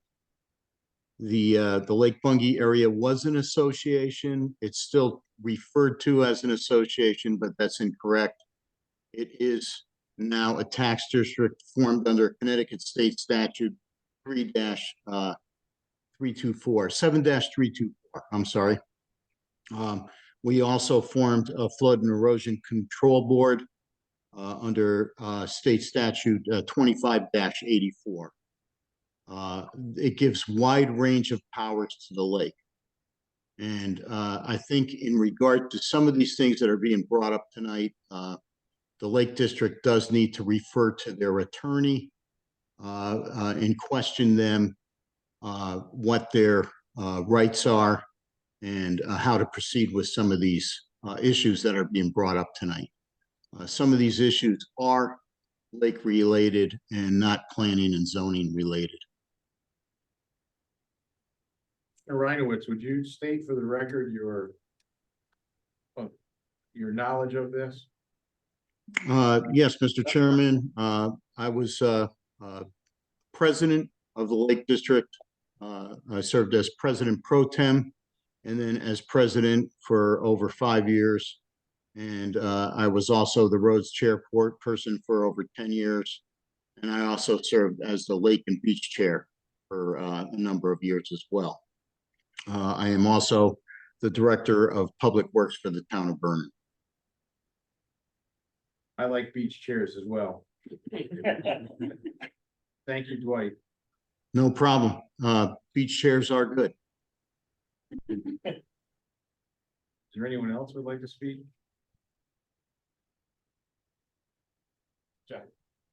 Aaron, I'm sorry. Just a couple things. So from what we've heard tonight, it sure sounds like a lot of the short-term rental issues are in the Lake District. In fact, I don't think I've heard anybody say anything about any outside Lake District. Does the Lake District have the authority or purview to regulate something like this without us having to do it? Or can we make some kind of regulations just for the Lake District? one or the other. One question at a time. What's your first question? Can the Lake District? Do they have purview to regulate like short-term rentals, like we're trying to do? They could have deed restrictions about something like that if they wanted to, and then they would have to enforce it. And if the town allowed, say, short-term rentals, say on every property, but they wanted to not allow them in the Lake District, They can do that. they can't complain to planning and zoning if the VEO approves one there. Because it would be their responsibility to enforce their rule. But if planning and zoning were to make a zoning regulation through a text amendment that doesn't allow them in the Lake District, then the town could enforce if someone had one there, if it wasn't grandfathered. So they can go beyond us if they wanted to enforce it themselves. They can't allow, it's hard to imagine this situation, but as an example, pick a setback. If we said the setback is 50 feet, they can't go and give someone special permission to put something at 10 feet. The zoning standard still applies to them. But if we said the setback was 50 feet, they could say the setback was 100 feet, but then they would have to enforce. A little different with short-term rentals. I can't think of a similar example. What was your next question? Can the commission make a regulation just for the Lake District? Yes, so in your zoning regulations, it specifies the standards by the district. Okay. So you could have, in each district, say if you wanted to have standards for residential and businesses and STRs and whatever. In the community district, you could also address whatever uses that you allow in the lake districts. And you could have a different set of standards for each of those uses in that zone. And when you say Lake District, that includes the 3 lakes. Yes, the Woodstock zoning regulations has a zone that's called Lake District. I So don't know if that- that's confusing, but it's the same area as the Lake Tax District. And that was chosen on purpose. I guess they, for whatever reason, they didn't want to add the Roseland Lake Pond Factory. They just stuck with what was an existing Lake Tax District. And actually, the discussion, I was the planner then, been here for a long time, it feels like. But the discussion included the list of permitted uses and special permitted uses when they created that zone. And they decided not to change them. So it's not set in stone. You could go through the process to change those lists of uses, special and regular permitted uses, if the commission wanted to do that, or if somebody else wanted to propose the amendment, someone would draft it, propose it to the commission, then you go through the process. The difference is, if the commission initiates it, there's no deadline. That's kind of why they take forever. If the public proposes it, there's a deadline, just like a special permit or a subdivision. So if the Lake Districts wanted to not have Airbnbs, they could propose a text. Right. They would draft it, they would pay the fee and come in, and then the commission would sort of treat it like an application. And they would go through it. If it's a text amendment, it's a little bit different than if it was a zone change. Like if they were to change the boundary of that zone, it's a little bit different. It's a little more complicated.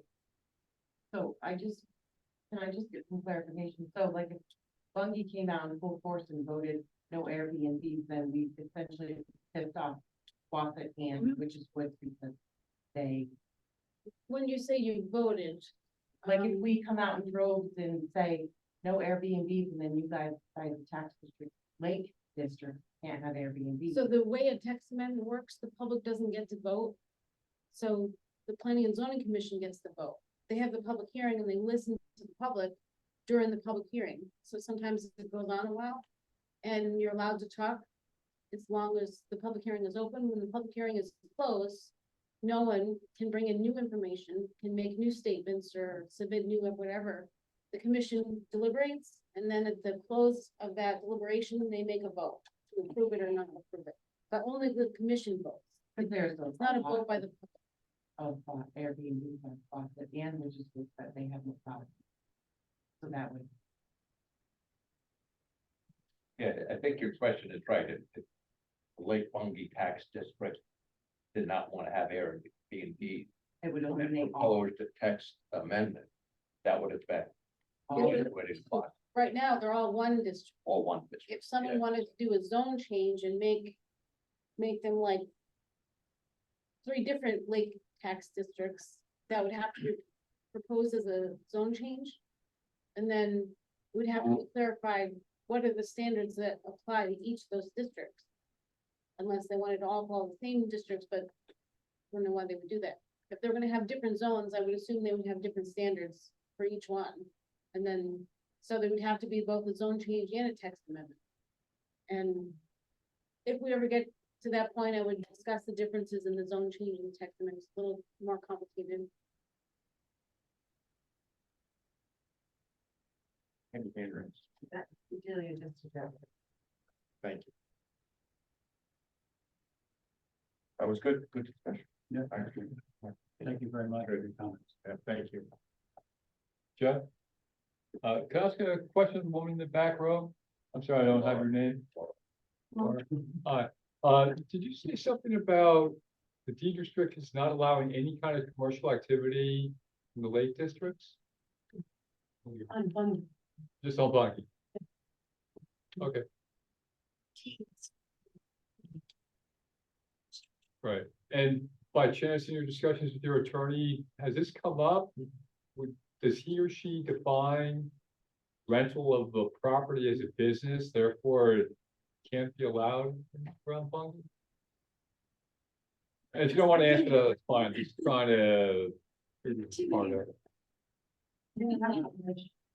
I file a tax return And and it's a Schedule B, it's Schedule not B. commercial, it's not an LLC at all.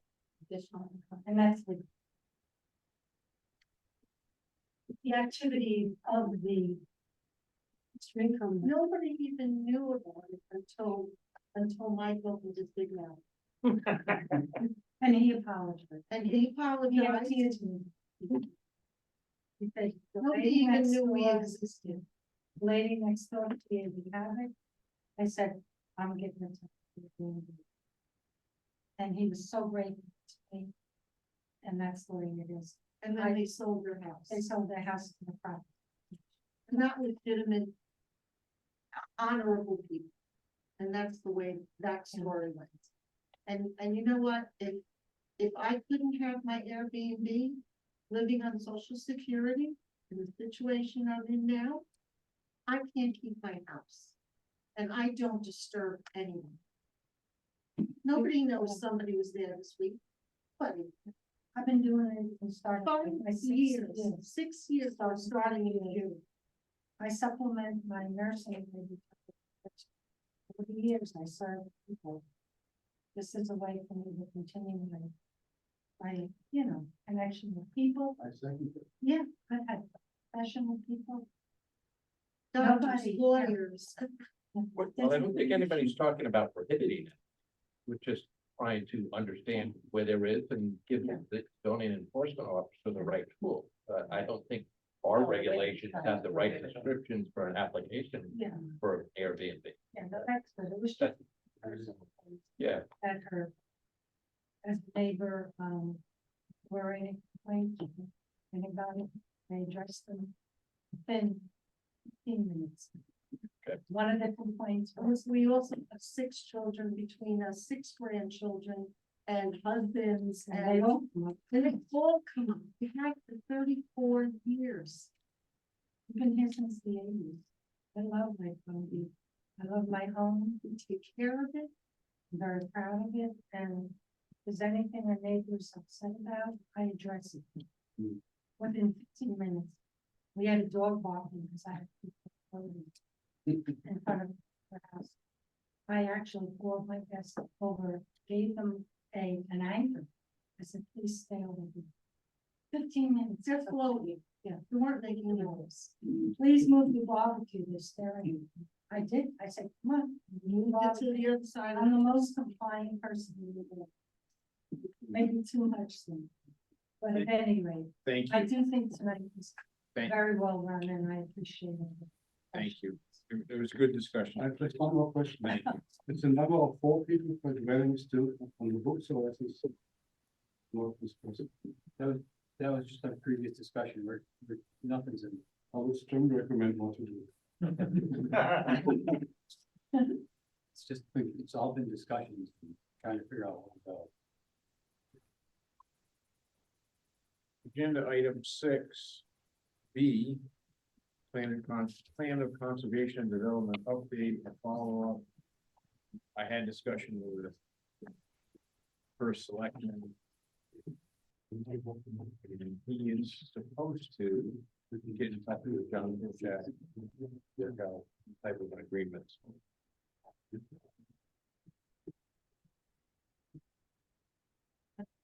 I don't know if he's gonna speak with somebody else, or just do the second opinion or another price on something, but hopefully I'll have a see. Okay. For the next meeting next week.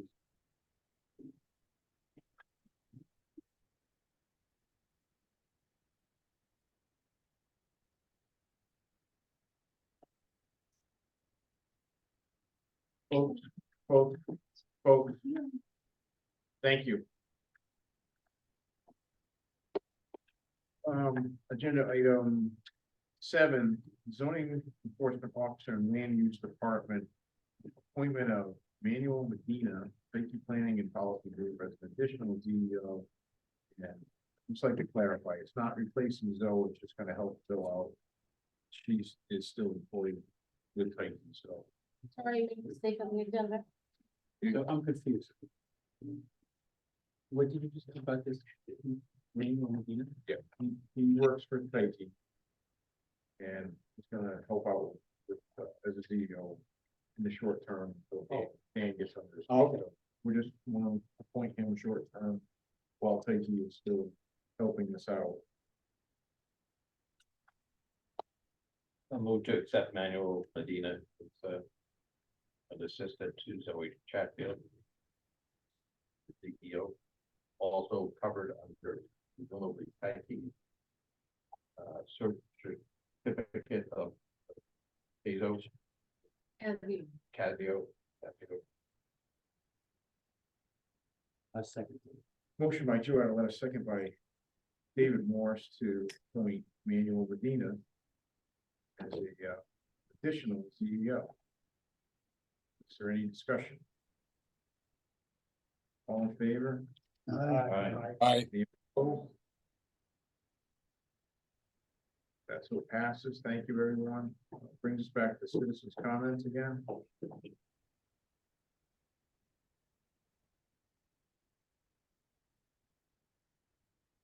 Hearing none. We move on to correspondence, and that's a pretty neat story that Buell's are doing over there in Eastwood.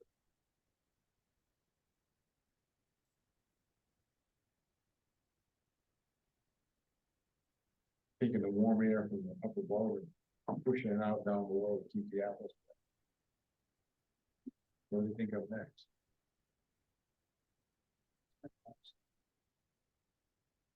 Smudge pots. Smudge pot, that's right. They don't know a long time. That brings us to agenda item 11.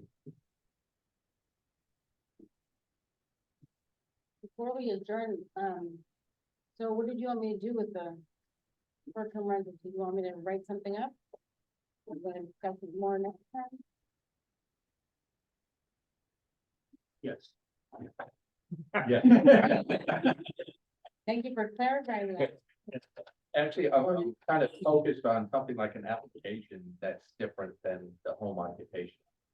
But something in the format that we can maybe start using as the template to put questions like the fire inspection or the number of bedrooms of obviously the property location, whether the owner is going to be on site or have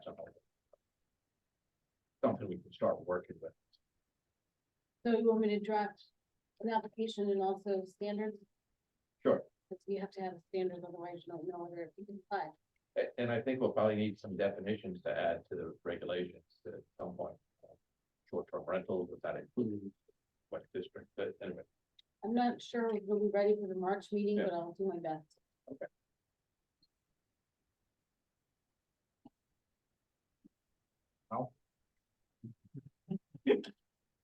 Move to adjourn.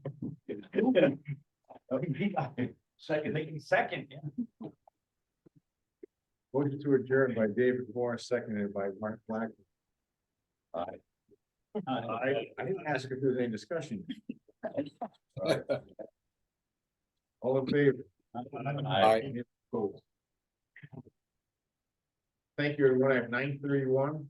Appreciate everybody's input and hard work.